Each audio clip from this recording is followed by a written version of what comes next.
This is Pranav Guha from Edu Television. Today, we are with a very famous personality from the higher education sector, Dr. Kumar, Dr. Ajay Kumar, who is the director of GL Bajaj Institute of Management. Welcome, sir. Thank you. Thank you. Sir, there are quite new and revolutionary changes in the higher education in this document, New Education Policy 2020. We'd like to have your views on the same. Sir. See, if we talk about the positive side of this new education policy, which was launched in July this year, very objectively, it aims at making India a superpower as far as knowledge is concerned. This policy also incorporates the value education to instill deep-rooted pride in being Indian, not only in thought, but also in spirit, intellect, and deeds.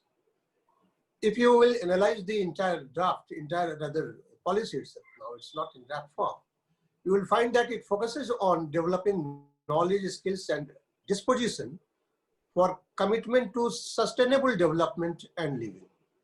Right. So positive sides are very bright. If we talk about the practical aspect, naturally, NEP 2020 is focusing more on vocational studies in school level. Now, question is whether we have those facilities to conduct vocational courses, because last year also, not many surveys were conducted by leading channels. I will not name the channels in Bihar, Jharkhand, UP, West Bengal, Odisha, etc., etc. And they found that the schools were not having even basic amenities. So naturally, vocational training or vocational studies that require practical orientation and equipments too. So we are not ready for that. That's what I want to say. Then the policy also says that free boarding facilities will be given to JNV. Do we have that structure? Then policy also talks about dedicated unit for digital learning, even at school level. Are we ready for that? Do we have digital platform available in different schools? Because the target is to start all these things, the initial phase, and get ready for the new world by 2025. Are we ready? So draft is there. Now it's 3 months, no further announcement has been made by the government. So challenges will be many, But if we talk about the basic concepts of this new education policy, no doubt it is at par with global standard, one. Naturally, it will bring challenges also. All of you and all of we are aware of the entire education system in India. While we have very renowned institutions like IITs, IIMs, etc., and there are institutions too who are also striving to do much better and come into the A league. But there are several institutions in private sector as well as in government sector which are just trying to distribute the degrees. What will happen to those degrees? So new education policy definitely talks about preparing the students with certain skills which will make them employable. Even if we talk about the SC, ST, OBC and SC, groups, naturally government is planning to have expanded scholarships for them. But are they going to utilize those scholarships? Will it be used in right spirit? These are the challenges which government will face. Then naturally, if we talk about the education policy, Indianization is the root of this policy, because they are talking about incorporation of the state languages or local languages, we can say, in the curriculum, etc. Are we ready to develop those curriculum or translate the courses or the contents of the syllabi in another 1 year or 2 years? If not, when are we going to implement this policy? Then you are going to reduce the importance of board examinations. And you are also trying to focus on, different sets of knowledge. If someone is studying science, can go for music, can go for sports, etc., etc. It's good. It's good because, binding a person, a student, a young mind for a particular sector, that remained a big challenge for India. I have seen many students who performed very good in physics and mathematics, but was not good in chemistry, but chemistry remained mandatory for them. So they were not having any other option than to read the books twice, thrice, 4 times, 5 times, that everything comes in mind as if it has been noted. So these challenges were there. So new education policy, if we talk about the spirit, it's excellent, but the implementation will be a challenge because first of all, you require to train those who are going to train these students. They don't know this system also. See, during Corona, we are operating everywhere, be it leading institute or be it a small school, online. But were the teachers ready for this?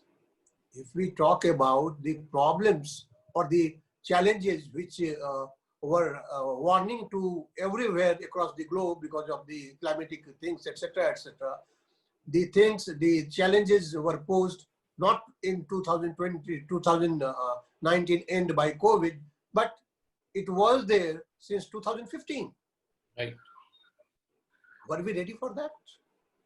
So online education, it is still a challenge because majority of the areas of the country, they don't have those facilities. Even if government talks about the successes or institutions talk about the successes, yes, I agree, but only for those students who are residing in urban area.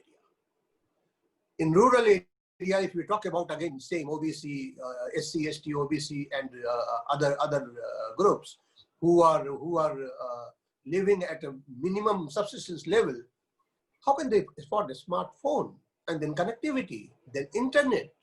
So government must create infrastructure first. Then yes, this NEP is going to be a grand success. But right now I can say that it is only in a spirit. In practice, it will be a big challenge and it will be difficult, very difficult for the government, for policymakers, for educationists also to match the challenges. Again, the government is trying to invite foreign universities. While you are not ready to, you didn't monitor properly to the existing institutes. You kept on giving affiliation, approval. New universities also came into existence. Many new institutions, new universities also came into existence. Then if you are going to invite foreign universities and if they open their own campuses or even in joint venture with industry people, what will happen to these universities? Why don't you implement and execute the norms and the standards which are required for implementation of NEP first in the institutions or universities which are available? I mean, there are 60% of the universities which do not have even 40% admissions. Why? So challenges are many. I mean, if we talk about the draft, if we talk about the execution, or if we talk about the implementation, yes, it's there. But if we talk about the reality, I think this NEP is right now, I mean, other than in spirit, doesn't have any value. Yes, AICT will go, UGC will go, but are you going to have new set of people? Are you going to invite the literatures, the scientists, the true administrators into this forum, or old set only? Then what will happen? Their mindset, the mindset of the people who have been at the helm of affairs, that remains the same, and it's very difficult to change those people. So you will have to see the people, the team which will really execute or implement this policy. Otherwise, it will be here and there will be protests, someone will talk about X language, the other will talk about Y language, one will talk about a particular policy. See, skill development cell is there already in the government. What exactly they did? Is it a successful venture? We have ministry also. Is it successful? At best, we can say no comments. No comments. So challenges are many, but as far as the policy is concerned, if you read the policy, you will have to say, wow.